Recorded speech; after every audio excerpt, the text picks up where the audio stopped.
네, 2월 15일 목요일 부모님 말씀 선책 시간에 오신 여러분들 주님의 이름으로 환영하고 축복합니다.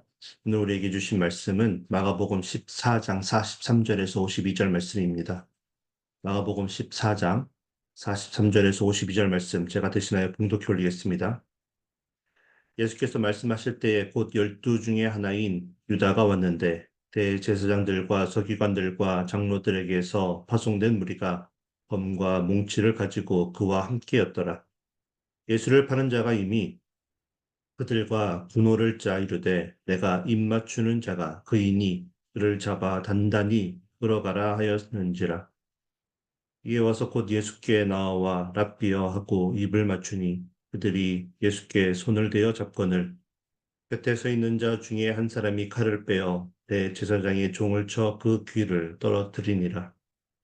예수께서 무리에게 말씀하여 이르시되 너희가 강도를 잡는 것 같이 검과 몽치를 가지고 나를 잡으러 나왔느냐. 내가 날마다 너희와 함께 성전에 있으면서 가르쳤으되 너희가 나를 잡지 아니하였도다. 그러나 이는 성경을 이루려 함이니라 하시더라. 제자들이 다 예수를 버리고 도망하니라. 한 청년이 벗은 몸에 배 홑 이불을 두르고 예수를 따라가다가 우리에게 잡힘에 배 홑 이불을 버리고 벗은 몸으로 도망하니라. 아멘. 오늘 살아계신 하나님의 말씀입니다. 오늘 본문의 내용이 소개되고 있는 이 급박한 상황이 일어나기 바로 직전까지 예수님께서는 겟세마네에서 홀로 기도를 하셨습니다. 물론 제자들도 모두 함께 있었지만 그들은 마지막 만찬도 배불리 맛있게 먹고 찬미하며 즐거운 마음으로 감람산에 올라왔기 때문에 앞으로 큰 일이 어떤 일이 일어나게 될지를 전혀 상상도 하지 못한 채 모두들 단잠을 자고 있었습니다. 그래서 예수님만 홀로 기도를 하셨던 것입니다. 무엇을 위해 예수님께서 기도하셨습니까? 앞으로 찾아오게 될 큰 혼돈의 상황 속에서도 이 땅에 오신 뜻을 이루기 위해 평안 가운데 부당하지만 그 모든 것들을 받아들이고 또 그 길을 걸으시기로 결단하는 그런 기도를 예수님께서는 홀로 하셨습니다. 그래서 제자들이 계속해서 여러 가지 형태로 이제 예수님을 배신하였지만 주님은 평정심을 유지하시며 일어나는 모든 일들을 다 들이십니다. 그리고 이렇게 모든 것을 받아들이는 이유를 오늘 본문 49절에서 이는 성경을 이루려 함이니라라고 말씀하십니다. 여기에서 말하는 성경을 이루려 함이니라의 의미는 포괄적으로 보면 구약에서 예언되고 있는 예수님을 통해 모든 구속 사역을 완성시키겠다는 하나님의 그 약속을 이루려 함이니라라고 해석할 수 있습니다. 우리의 죄를 용서하여 주시고 구원하시기 위해 십자가의 길을 걸으셔야만 했고 그래서 제자들의 배신을 그대로 다 감당하시기로 결정하셨던 것입니다. 그런데 조금 더 구체적으로 어떤 성경의 말씀을 이루려고 하셨는지를 생각해 보면 메시아로 오실 그리스도의 순환에 대해서 예언하고 있는 이사야서 53장의 12절의 말씀을 보면 그 12절의 예언이 오늘 말씀을 통해서 그대로 성취되고 있는 것을 우리가 발견할 수 있습니다. 이사야서 53장 12절을 보면 이는 그가 자기 영혼을 버려 사망에 이르게 하며 범죄자 중 하나로 헤아림을 받았음이니라. 그러나 그가 많은 사람의 죄를 담당하며 범죄자를 위하여 기도하였느니라. 오늘 말씀을 보면 한밤중에 대제사장들과 서기관들과 또 장로들이 보낸 그 파송된 무리들이 칼과 몽둥이를 들고 와서 예수님을 잡아가려고 합니다. 그것을 가지고 예수님께서는 48절에서 너희가 강도를 잡는 것 같이 검과 몽치를 가지고 나를 잡으러 나왔느냐고 말씀을 하시면서 왜 낮에 성전에서 내가 가르치고 있을 때 정중하게 찾아와서 데리고 가지 않고 이렇게 밤중에 강도를 잡아가듯 잡아가냐고 굳이 이것에 대해서 언급을 하고 계십니다. 왜 그러셨습니까? 바로 이 모든 일이 성경을 이루려 함이라는 사실을 당시 교회의 지도자들과 제자들과 또 오늘을 살고 있는 우리들에게 말씀하시기를 원하셨기 때문이었습니다. 다시 말해서 이미 예수님께서는 이사야서 53장 12절의 예언처럼 자신이 강도와 같이 범죄자 취급을 당하고 그래서 강도들이 매달리게 될 십자가에 자신도 매달려 죽게 될 것을 아셨지만 그 예언의 말씀을 성취하기 위해 순종하며 순순히 지금 잡혀주고 계셨던 것입니다. 잡히셨던 것이 아니라 지금 잡혀주고 계시다는 것을 선언하고 계신 것입니다. 예수님은 오늘 본문과 병행 구절이 마태복음 26장 53절에서 거기에도 분을 이기지 못하고 대제사장의 종의 귀를 칼로 잘랐던 그 베드로에게 답답한 심정으로 이렇게 말씀하고 계십니다. 내가 아버지께 구하여 지금이라도 당장 12군단이 더 넘는 그런 천사를 보내어 달라고 하여서 이 악한 무리들을 물리칠 수 없기 때문에 이처럼 순순히 잡혀가고 있는 것처럼 보이냐고 말이죠. 이사야서 53장 12절의 말씀처럼 범죄자 중 하나로 헤아림을 받고 있는 이유는 다른 것이 아니라 많은 사람의 죄를 담당하기 위한 하나님의 뜻을 이루려고 하기 때문이라는 것입니다. 그런데 제자들은 예수님의 그 뜻도 모른 채 그렇게 하나님의 말씀을 성취하는 예수님께 다음과 같은 두 가지의 모습으로 회신으로 응답을 하고 있습니다. 오늘 이 두 가지의 배신의 형태를 함께 묵상하면서 우리의 모습 속에도 이러한 어리석은 모습들이 있는지를 좀 우리가 살펴보고 이러한 모습을 없애기 위해 우리가 무엇을 해야 할지 깊게 생각해 보는 시간을 갖기를 원합니다. 그 첫 번째 배신의 모습은 어제 함께 나눈 말씀에서도 우리가 찾아볼 수 있는데요. 바로 침묵하는 것과 무시의 형태입니다. 예수님께서 직접 나의 마음이 심히 고민하여 죽게 되었다고 말씀하여 주시고 예수님께서 직접 땅에 엎드려 기도를 하시면서 함께 기도를 하자고 말씀하십니다. 그러나 제자들은 피곤함을 이기지 못하고 잠이 듭니다. 그래서 예수님께서 자고 있는 제자들을 깨우며 시험에 들지 않게 깨어 함께 기도하자고 다시 한번 권면하지만 그들은 여전히 육체 연약함으로 인해 깨어 있지 못하고 함께 기도하자는 예수님의 권면에 말씀에 침묵합니다.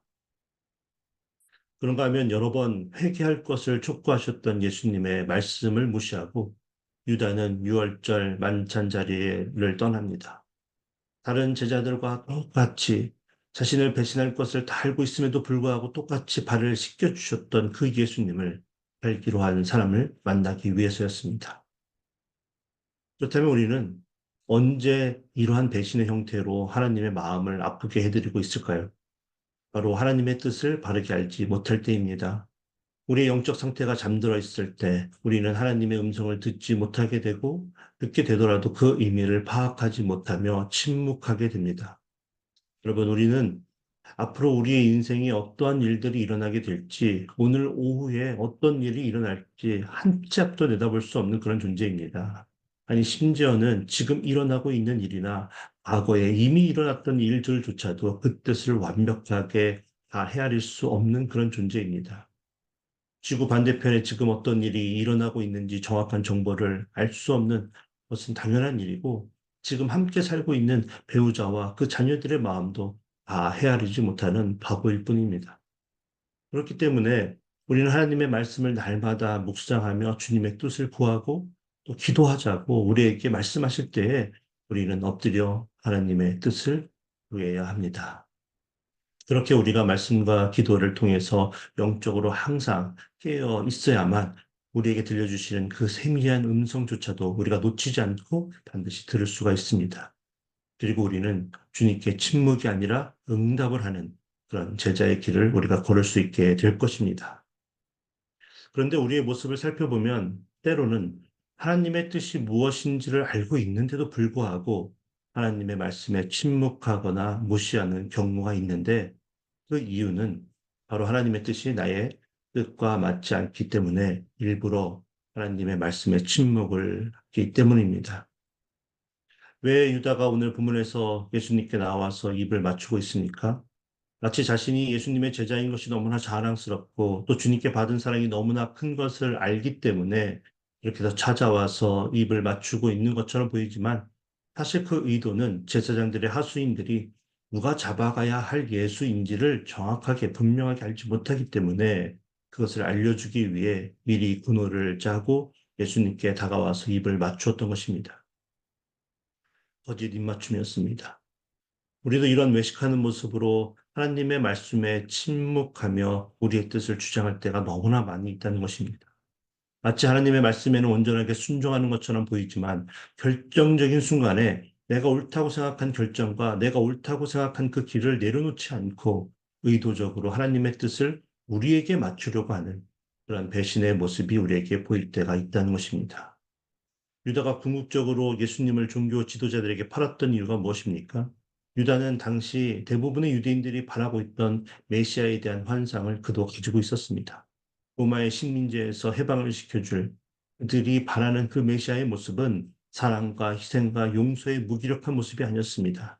따르는 많은 사람들을 이끌어서 로마를 물리치고 이스라엘을 해방시켜줄 세상적 기준에서 바라보고 있던 그런 영웅의 모습을 그들은 상상하고 있었습니다. 그래서 그는 억울하게 예수님이 만약에 잡혀가고 죽게 되는 상황에 놓이게 되면 예수님께서 분명히 자신의 생각처럼 행동으로 옮길 거라는 믿음을 가지고 이 일을 도모했던 것입니다. 또 그런가 하면 제사장의 종의 귀를 칼로 자르며 예수님을 지키려고 했던 베드로도 마찬가지였습니다. 베드로는 자신의 혈기와 분노를 이기지 못하고 항상 희생과 사랑 그리고 용서를 가르쳤던 예수님의 가르침을 무시한 채 시키지도 않았는데 칼을 빼어들어서 그 문제를 해결하려고 합니다. 그것이 오히려 예수님을 강도로 만들려고 했던 그들에게 동조하는 꼴이 되어서 예수님께서 이루고자 했던 성경의 말씀을 망칠 뻔했던 것을 모른 채 말이죠. 그래서 오늘 말씀을 들은 저와 여러분 모두는 항상 말씀과 기도로 하나님의 말씀을 바르게 듣고 알게 되기를 소원합니다. 이렇게 해야 합니다. 그러나 더 중요한 것은 그 말씀이 우리가 다 이해하고 납득이 완전하게 가지 않더라도 우리의 생각과 뜻과 계획과 다르더라도 주님께서 말씀하시면 무조건적인 순종하는 마음으로 온전하게 그 뜻을 따르는 저와 여러분 모두가 되어지길 주님의 이름으로 축복합니다. 그런가 하면 오늘 본문에서 우리가 발견할 수 있는 제자들의 두 번째 배신의 형태는 바로 모른다고 부인하는 것과 도망을 쳐버리는 것입니다. 그래도 베드로는 예수님을 따라서 신문을 받는 장소까지 따라가는 용기를 가진 제자였습니다. 그는 내심 따라가다 보면 예수님께서 분명히 능력을 발휘하셔서 자신과 같이 칼을 들고 군중들과 함께 일어나 어려움으로부터 빠져나오고 나아가 이스라엘을 모든 악귀로부터 해방시켜 주실 거라고 믿고 있었습니다. 그러나 예수님께서 아무런 저항을 하지 않고 순순히 끌려가는 것을 본 베드로는 자신도 위험한 상황에 빠질 수 있겠다라는 생각에 예수님께서 이미 예언하셨던 것처럼 예수님을 모른다고 세 번이나 부인하고 숨어버리는 그런 배신하는 모습을 보여줍니다. 물론 다른 제자들은 예수님께서 잡히시던 그때 이미 다 뿔뿔이 흩어져서 도망을 간 상황이었습니다. 심지어 이름이 정확하게 나와 있지 않기 때문에 그가 누구인지 우리가 정확하게 알 수 없는 상황이지만 마가복음의 저자였던 마가 본인일 것이라고 추측하고 있는 그 청년이 오늘 본문 51절과 52절을 보면 몸에 두르고 있던 옷 이불도 그냥 버려둔 채 벗은 몸으로 다시 말해서 알몸으로 그 자리에서 예수님을 그냥 버려버리고 급하게 도망을 가버립니다. 그런데 예수님은 자신을 부인하고 또 자신에게서 도망치는 제자들에게 그렇게 배신을 당하면서도 우리를 구원하시기 위해 그 고난의 길, 그 십자가의 길을 평안 가운데 걸어가십니다. 우리의 믿음이 진정성을 가지고 있는지, 견고한지를 알 수 있는 방법은 바로 위기의 순간에 우리가 얼마나 하나님을 의지하고 믿고 따르는지를 보면 알 수 있습니다. 예수님의 제자들은 불과 몇 시간 전만 해도 마가복음 14장 31절에 보니까 자신들은 주와 함께 죽을지언정 주를 부인하지 않겠다고 모두가 다 함께 큰 소리를 치던 그 사람들이었습니다. 그런데 실제로 자신들에게 죽을 수도 있겠다라는 그 현실의 공포가 찾아오자 그들은 목숨을 부지하기 위해 필사적으로 도망치기에 급급한 모습을 보여주고 있습니다. 그런데 문제는 우리가 이처럼 도망을 치는 제자들을 향해서 쓴소리를 하지 못하는 까닭이 우리의 모습 속에서도 이와 같은 나약함이 있기 때문이라는 것입니다. 학교에서, 직장에서 사회생활을 하다 보면 여러 가지 불이익을 당하게 될 것을 두려워하며 우리가 하나님의 자녀인 크리스천이라는 것을 밝히지 못할 때가 있는 것이 사실입니다. 세상은 다양성을 존중해 줘야 한다면서 비성경적인 그런 거짓된 진리를 사람들에게 강요하면서도 그것은 성경의 말씀을 거스르는 것이므로 옳지 않다고 말하지 못하고 또 말한다 할지라도 그렇게 말하는 기독교인들의 말을 들어주지 않는 그리고 그냥 배격해버리는 그런 오늘 이런 현실을 살고 있기 때문에 이 믿음을 지키는 것이 참으로 어려운 것이 현실의 문제입니다. 그래서 이제는 믿음을 지키고 공개적으로 예수님을 따르는 것이 너무나 힘든 그런 시대를 살고 있습니다. 그러나 더 큰 문제는 교회 안에서도 때로는 하나님의 말씀 안에서 옳지 않은 것을 옳지 않다고 당당하게 말하는 목소리가 점점 줄어들고 있다는 사실입니다. 교회 내에서도 문제를 일으키지 않고 그냥 좋은 게 좋은 거지라고 생각하며 비성경적인 행동과 말을 하는데도 불구하고 그냥 눈치를 보며 침묵하고 그냥 못 본 채 무시하는 모습들이 우리 안에도 있다라는 것입니다. 또한 주류에 속하기 위해서 또 기득권에 속한 사람들에게 그 사람들 안에 그 무시를 당하지 않기 위해서 교회 안에서조차도 옳지 않은 것을 옳지 않다고 당당하게 말하지 못하는 모습이 우리 안에 있다라는 것입니다. 여러분, 그 침묵과 그 무시가 하나님을 향한 의인과 또 도망침이라는 사실을 우리가 알아야 합니다. 우리는 연약합니다. 어떠한 일이 있더라도 우리가 믿음을 지키며 예수님을 온전하게 따른다는 것이 쉬운 길이 아닙니다. 우리는 알고 있습니다. 우리의 의지와 결단만으로는 그렇게 급박하게 돌아가는 위기 앞에서도 우리가 흔들림 없이 믿음을 지키며 나가는 것이 우리가 쉽지 않다는 것을 우리 알고 있고 인정해야 합니다. 그래야 우리가 하나님께 도움을 구할 수 있습니다. 그래서 제자들도 잠들지 말고 예수님께서 함께 기도하자고 할 때 그들도 함께 예수님과 함께 기도를 했었어야만 했습니다.